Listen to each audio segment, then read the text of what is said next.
નમસ્કાર મિત્રો, અમારી યુટ્યુબ ચેનલમાં તમારું હાર્દિક સ્વાગત છે. મિત્રો, અત્યારે GSSBની એટલે કે ગુજરાત ગૌણ સેવા પસંદગી મંડળની અંદર અલગ અલગ પોસ્ટ માટે અલગ અલગ જાહેરાત પડેલી છે, જેની અંદર તમારે ફોર્મ કેવી રીતના ભરવું, એ ફોર્મની અંદર તમારી લાયકાત શું માગેલી છે, સેલરી કેટલી છે અને એ ફોર્મ ભરવા માટે કેવી રીતે એપ્લાય કરવું એ તમે આ વિડીયોના માધ્યમ દ્વારા જોઈ શકશો. તો મિત્રો, સૌપ્રથમ તમે અમારી ચેનલ ઉપર નવા હો તો અમારી ચેનલને સબસ્ક્રાઈબ કરી લેજો અને બાજુમાં આપેલ બે આઇકોનને ક્લિક કરી લેજો, જેથી કરીને તમને રોજ નવા વિડીયોની નોટિફિકેશન મળતી રહે.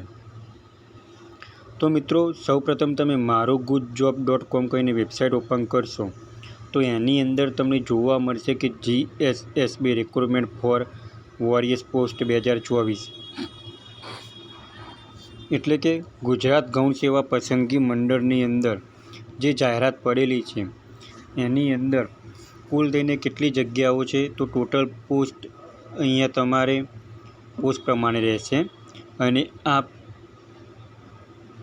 ભરતીના ફોર્મ ભરવાના ચાલુ થઈ ગયા છે અને આ ભરતીના ફોર્મ માટેની છેલ્લી તારીખ 15/9/2024 છે. હવે આપણે જોઈએ કે કઈ કઈ પોસ્ટ છે. તો લેબોરેટરી ટેકનિશિયન એટલે કે કેમિકલ ગ્રુપ માટેની છે, જેની અંદર 29 જગ્યાઓ છે. ત્યારબાદ લેબોરેટરી ટેકનિશિયન ફિઝિકલ ગ્રુપ માટેની છે, જેની અંદર 21 જગ્યાઓ છે. પછી જ બાયોલોજી ગ્રુપ માટે 20 પોસ્ટ છે.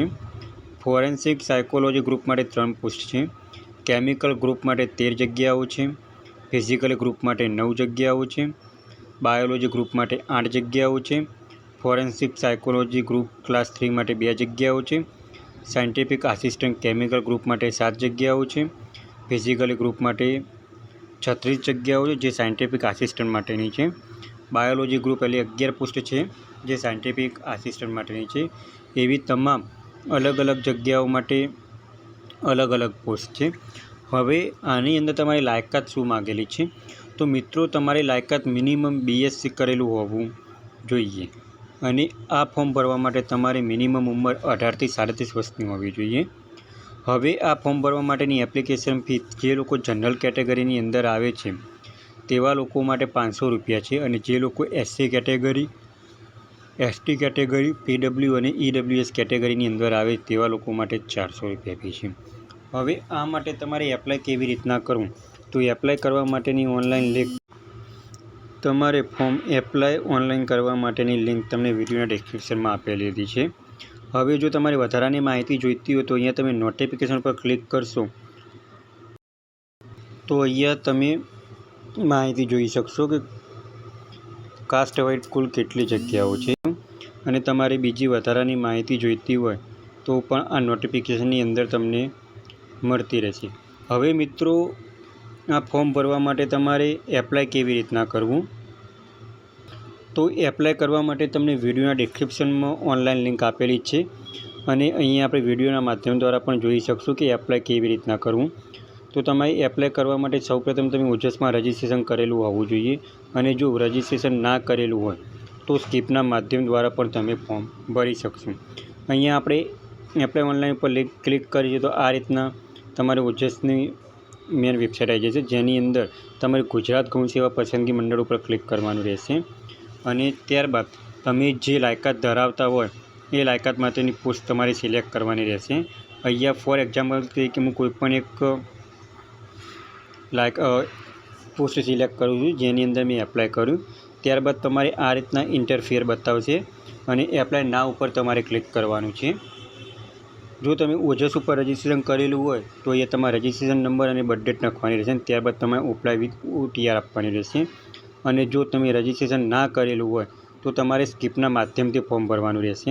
તો અહીંયા તમે સ્કીપના માધ્યમથી ફોર્મ ભરશો તો આ રીતના તમારા મોબાઈલની અંદર કાં તો PCની અંદર આ રીતના એક પેજ ઓપન થશે, જેની અંદર લાલ ડોટ કરેલા છે એ તમારે ફરજિયાત માહિતી ભરવાની છે, જેની અંદર તમારી ટાઇટલ છે, સરનેમ છે, ફર્સ્ટ નેમ છે, ત્યારબાદ ફાધર નેમ અને મધર નેમ છે, ત્યારબાદ તમારી જેન્ડર છે, ડેટ ઓફ બર્થ છે, ત્યારબાદ તમારી એડ્રેસ, સ્ટેટ, તાલુકો, ડિસ્ટ્રિક્ટ અને પિનકોડ નંબર લખવાનું રહેશે અને એને એડ્રેસ તમારે અહીંયા સેમ કરવાનું રહેશે.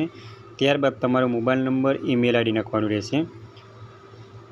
ત્યારબાદ તમારે આ બધી જે માહિતી તમારે લાગે વળગતી હોય ભરવાની રહેશે અને ત્યારબાદ તમારે અહીંયા લેંગ્વેજ સિલેક્ટ કરીને એજ્યુકેશન લખવાનું રહેશે અને ત્યારબાદ તમારે અહીંયા યસ કરીને સેવ આપવાનું રહેશે.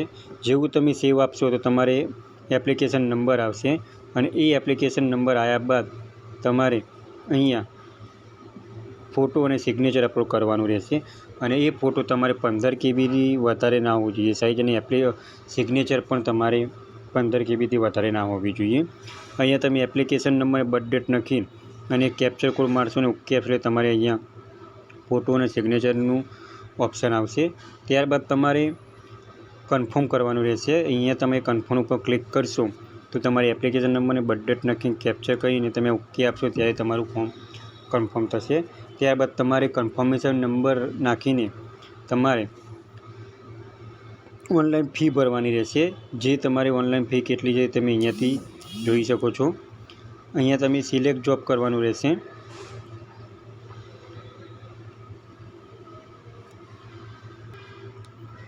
તો અહીંયા તમે જે લાયકાત સિલેક્ટ ધરાવતો એ નાખવાનું રહેશે. ત્યારબાદ કન્ફર્મેશન અને બર્થ ડેટ કન્ફર્મેશન નંબર નાખીને બર્થ ડેટ નાખીને તમારે કેપ્ચર કોડ નાખવાનો રહેશે. ત્યારબાદ તમારે ઓનલાઈન ફી ભરવાની રહેશે.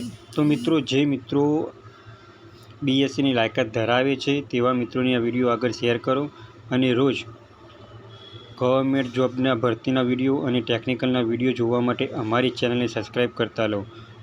જો મિત્રો તમને આ વિડીયો ગમ્યો હોય તો લાઇક કરજો, શેર કરજો અને સબસ્ક્રાઈબ કરજો. Thanks for watching the video.